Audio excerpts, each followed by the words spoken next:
When used properly, your Vermeer stump cutter will give you many hours of productive service. It is equipped with useful safety features to help protect you from serious injury. But safe work practices are also a necessary part of accident prevention. The machine is capable of serious injury if used improperly. Exercise caution and use good judgment. Your safety depends on it. This video will present selected operating procedures for a Vermeer stump cutter.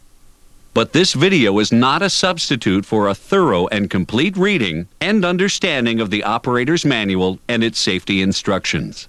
You have received 2 operator's manuals with your machine. One comes in a resource library of materials shipped with your machine. The other is attached to the machine so that it is always close at hand. Before operating the machine, always read the operator's manual, know its content, and follow its instructions. Allow only responsible, properly trained people to operate the stump cutter. Carefully supervise any inexperienced operators. Advise anyone who will operate it to read the operator's manual carefully and watch this video.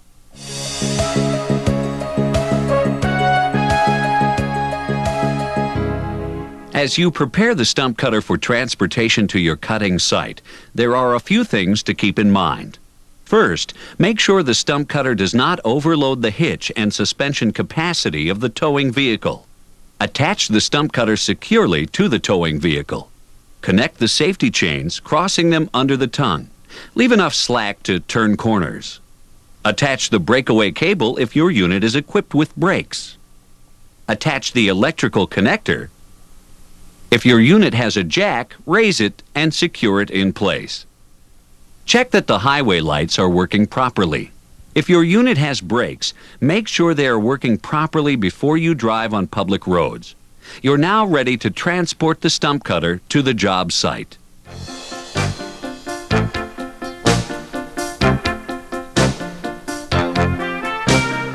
When you arrive at the work site, remove loose chunks of wood, stones, wire, or any other foreign objects from the stump and from the work area.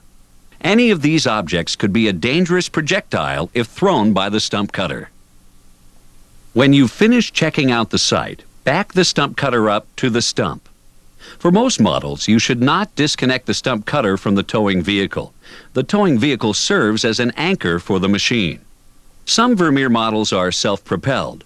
Often, they are trailered to the job site.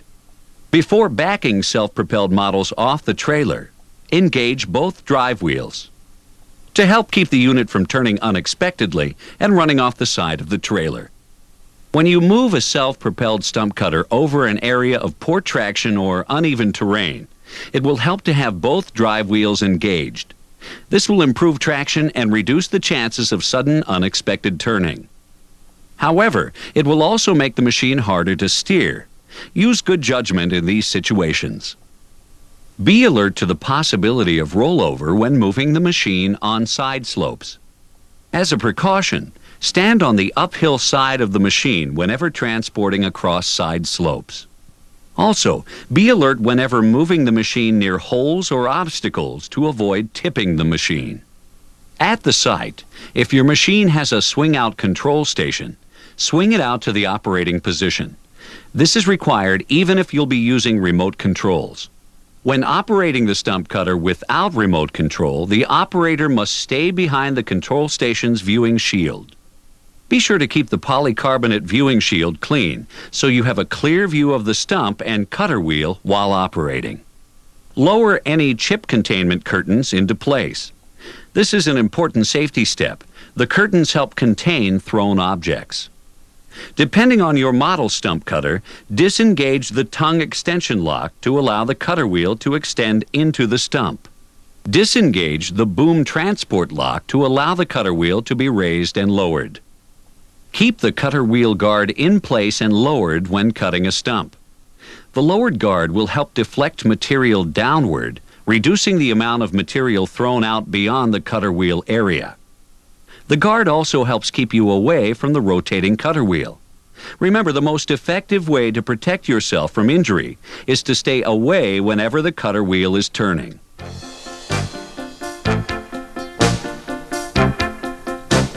Before you start the engine and begin cutting, make sure you're wearing personal protective equipment. These include a hard hat, hearing protection, safety glasses or goggles, reflective clothing if working near traffic, and work shoes. If your unit doesn't have a polycarbonate protective shield, or if you're using the wireless remote control, you must also wear a full-face shield along with your safety glasses. With all controls in their neutral positions, start the engine of the stump cutter according to the instructions found in the operator's manual. Make sure there are no other workers or spectators near the machine. All stump cutters have the following functions. Check your operator's manual for the proper control lever to use for each function. Each stump cutter model can be moved into or away from the stump. If your unit has brakes, disconnect the brake cable. You can lower or raise the cutter wheel for a deeper or shallower cut of the stump. Use the cutter wheel swing control to move the cutter wheel across the stump.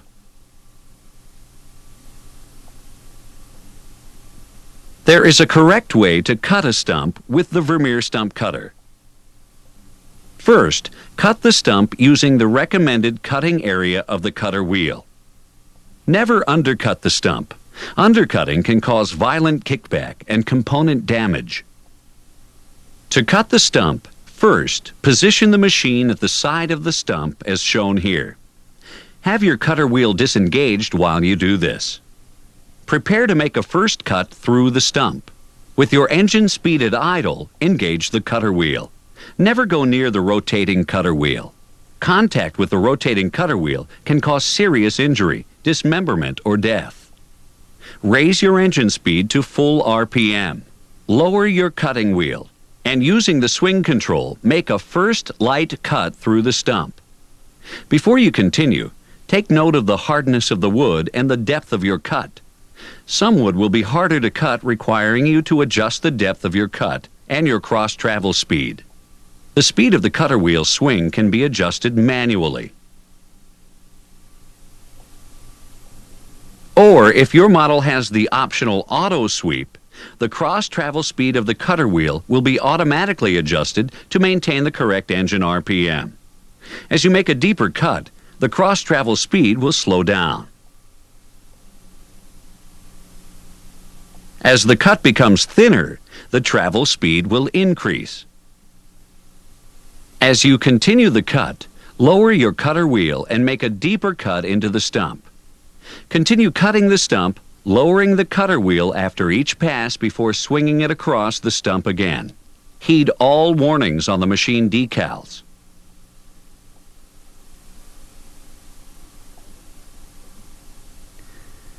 When you've cut into the stump approximately half the diameter of the cutter wheel, raise the cutter wheel and move the cutter wheel further into the stump. Note this diagram. This procedure will help you avoid undercutting the stump.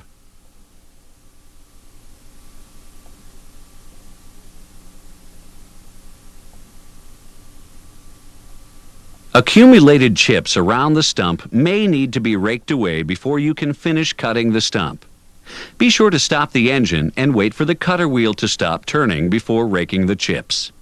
For normal shutdown of the stump cutter, follow these procedures. Reduce engine throttle to idle. Disengage the cutter wheel. Stop the engine and remove the key. Wait for the cutter wheel to stop turning.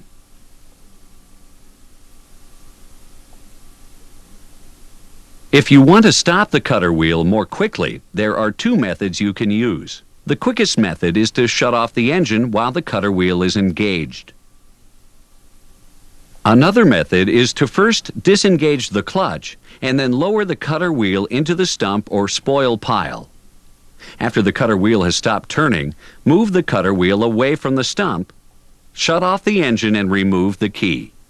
With the cutter wheel stopped, you can safely rake the chips away from the stump.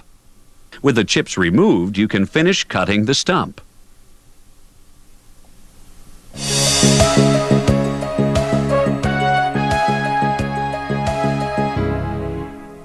If you're using a remote-controlled Vermeer stump cutter, there are additional important operational and safety measures you must take. Remember, if you operate the stump cutter using the remote and you're not behind the polycarbonate shield of the control station, you must wear a full face shield in addition to your safety glasses and other personal protective equipment. When using the radio remote control to cut the stump, switch to remote at the control station, turn on power to the remote, and move to a position in the designated operator area. For stump cutters with the remote control option, there is a prohibited area. This area is shown on a safety sign on the machine and in the operator's manual. You must stay out of this prohibited area when operating the stump cutter. Material is likely to be thrown into this area and has the greatest potential for serious personal injury. Staying out of the designated prohibited area will also keep you from contacting the cutter wheel. Remember to keep the cutter wheel guard lowered. Cutter wheel guards are especially designed to restrict thrown material. Never remove them and always keep them lowered during operation. A correct operator's position when using the remote is in the designated operator area. This area has some potential for serious personal injury from objects thrown by the cutter wheel. Remember to always wear appropriate personal protective equipment when using the remote in the operator area. When cutting the stump, follow the instructions for using the remote found in your operator's manual.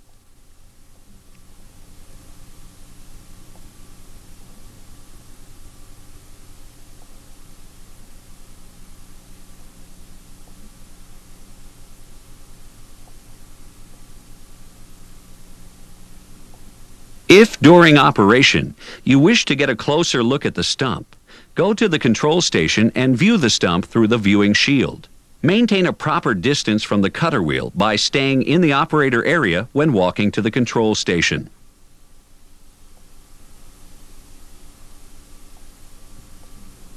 If a situation arises that you need to stop the cutter wheel quickly, press the red engine stop on the remote control. The engine will stop with the cutter wheel still engaged. Be sure to follow your manual's instructions for resetting the engine stop button before you resume operation. The engine stop button should be used for quick stop situations only. For normal shutdown, use the procedures described in your operator's manual. To prepare the machine for transport, raise the cutter wheel and center it. Engage the boom transport lock. Retract the tongue and install the transport lock. Install the locking clip. Shut off the engine and remove the key. Roll up and secure the control station's protective curtain. Swing in the control station and lock it in the transport position. Roll up and secure any other chip containment curtains on your machine. With the stump cutter prepared for transport, check to make sure your machine is securely hitched to the towing vehicle, safety chains are in place, and all electrical connectors have been secured. The Vermeer stump cutters will give you many hours of valuable service. Your responsibility is to make sure you read and understand the instructions in the operator's manual so you can operate the stump cutters safely.